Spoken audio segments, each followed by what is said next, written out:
Hello po mga kapraps, dito tayo ngayon sa bayan ng Mayhay, Laguna. Itong property na nakikita ninyo, ito po ay for sale. Tabing kalsada lang to mga kapraps. Oh. Itong kalsadang to, ito yung papunta ng town proper ng Mayhay, ang direksyon na to mga kapraps. Tapos dito sa kabila, papunta sa kaliwa po, ito yung papunta sa town proper namin ng Magdalena. Ito kasi mga kapraps, ang property na to ay boundary ng Magdalena at saka Mayhay. Ang frontage nito mga kapraps ay mahigit 30 meters. Ang sukat nito ay 2,000 square meters. Tara, tingnan natin ang property mga kapraps ha. Itong gilid na to, mula doon sa pader na yon, magiging kalsada po ito. Bali 4 meters po ang kalsada. Barangay road mga kapraps. Ibig sabihin magiging corner lot tong property natin. Yan, ito mga kapraps oh. So may mga kapitbahay na rin po kayo dito. Ayan. Meron na ditong linya ng kuryente at saka tubig. Ayan ang tubo mga kapraps oh. Tapos ayun ang linya ng kuryente. So ako nga po pala si Buds, ang inyong laging kasama para sa virtual viewing sa mga property na inaalok po namin. Patag ang lupa nito mga kapraps. At ang distansya nito sa town proper ng Mayhay ay nasa ano lang po. Estimated ko lang mga kapraps, nasa 6 to 7 minutes travel time. Tapos sa Magdalena naman po, malapit lang din po ito mga kapraps. Ang distansya nito sa Magdalena ay nasa 8 to 10 minutes travel time lang mga kapraps. Yan, pasok tayo dito sa loob. Pakita ko sa inyo ang mga tanim dito. Marami siyang mga lansones, mga niyog, tapos mga saging. Pantay ang lupa. Ang korte ng lupa ay rectangle mga kapraps, pahaba siya. So nasa 35 meters ang frontage nito, yung pinakita ko kanina sa inyo sa harap. At dito sa gilid mga kapraps, tingnan nyo, meron na siyang bakod, kasi may bakod tong kabilang property. So ibig sabihin hindi ka na po magpapabako dito. Yan, mula po yan doon sa kalsada. Ayan mga kapraps oh. Ito yung ano niya, yung pinaka corner ng property. Ipakita ko lang sa inyo. Yan yung pinaka corner ng property. Ayan, may bakod po siya. So di na tayo magpapabako dito. Kung gusto niyo magpabako, doon na lang po sa harap. At saka dito sa likod, doon din sa gilid, kasi gagawin yung kalsada doon sa gilid, pinakagilid nito eh. Gagawin yung kalsada doon mga kapraps, ipakita ko sa inyo mamaya. Kasi magiging barangay road po yun, 4 meters. Meron din tong mga tanim na mga dalanghita oh. May puno ng santol. Ayan mga kapraps, puno ng santol. Tapos doon sa unahan may puno din ng santol. Mga lansones.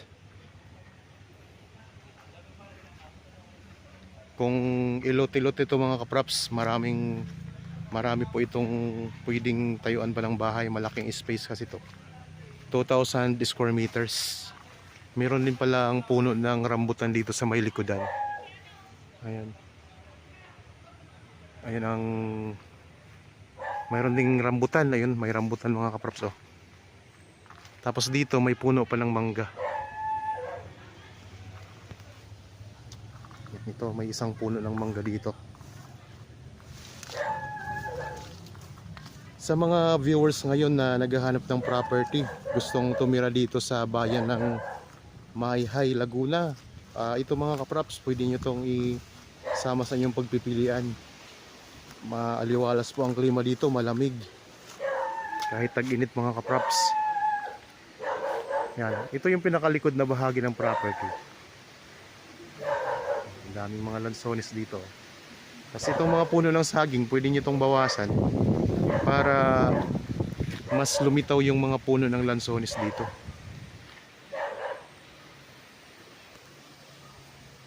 Mga kapraps, dito tayo sa likod. Iikot ko lang tong camera.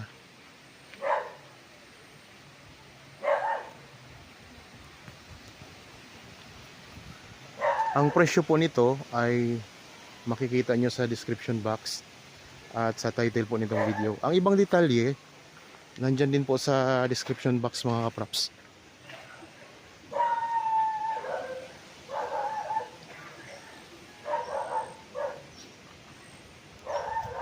Dito po yung magiging kalsada mga kaprops. Ituro ko lang sa inyo ha.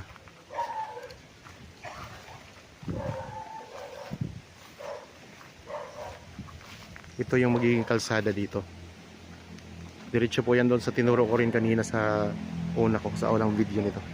Hanggang dyan po sa may saging na yan. Yan po ang magiging kalsada papunta doon sa main road. 4 meters po ang distansya niyan. O ang ano niyan, ang lapad pala niyan, 4 meters.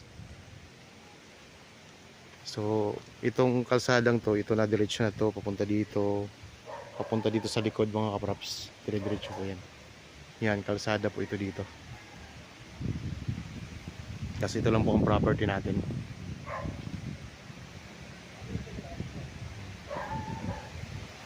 Daming ano dito, mga lansoni sa likod. Rambutan. May rambutan din.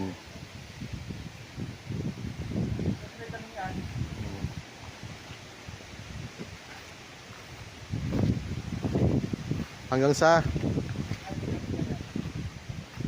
dito po sa turo lang natin yung pinpadulo.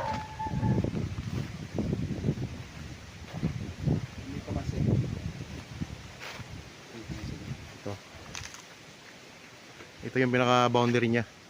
Itong may kamansi. Yan lang puno ng kamansi mga kaprops. Dito tayo sa pinakalikod ng property. Okay. Balik tayo dito sa may gitna. Yan, may puno din pala dito ng mangga, no?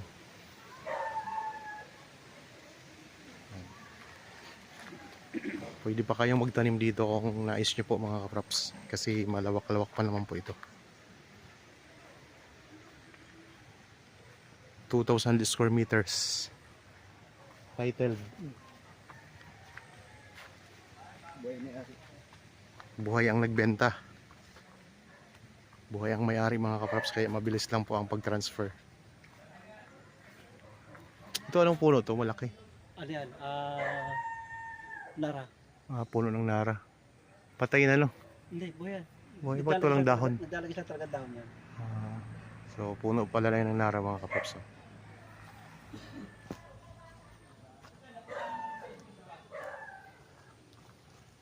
Yan, balik tayo dito sa may kalsada.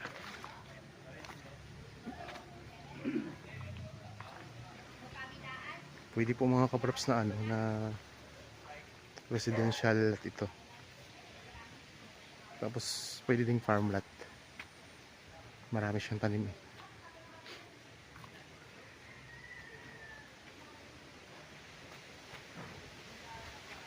Pasok na pasok yung sasakyan kasi tabing kalsada lang po. Tabing main road. Ulitin ko lang mga kaprops, mga tanim dito ay mga lansone, santol, mga niyog, mayroong rambutan, may puno ng mangga, may puno ng dalanghita. Dito sa harap may 2 puno ng santol dito. Yan, kung sakaling interested kayo, naghahanap kayo ng property dito sa bayan ng Mahayhay, ganito lang po ang sukat. So small cut lang ito mga kaprops kasi 2,000 square meters. Yan, ito po ang pwede kong i-offer sa inyo mga kaprops. Dito sa gilid mayroon ding puno ng santolo. Yan, okay. Balik tayo dito sa kalsada mga kaprops ha. Yan, ito yung boundary niya. Itong bakod na to.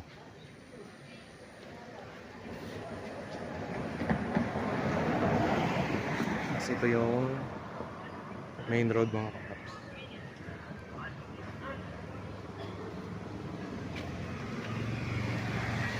Dito tayo sa frontage ulit.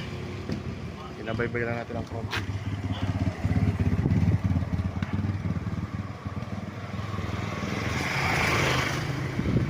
At mga bahayan mga kaprops, mga katabi ninyo.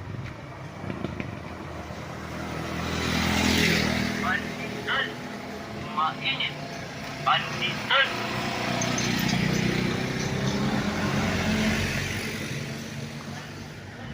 Yun yung boundary sa may puno ng saging na yun.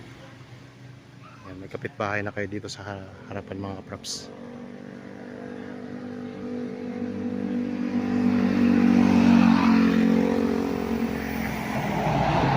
Daming nadaan dito.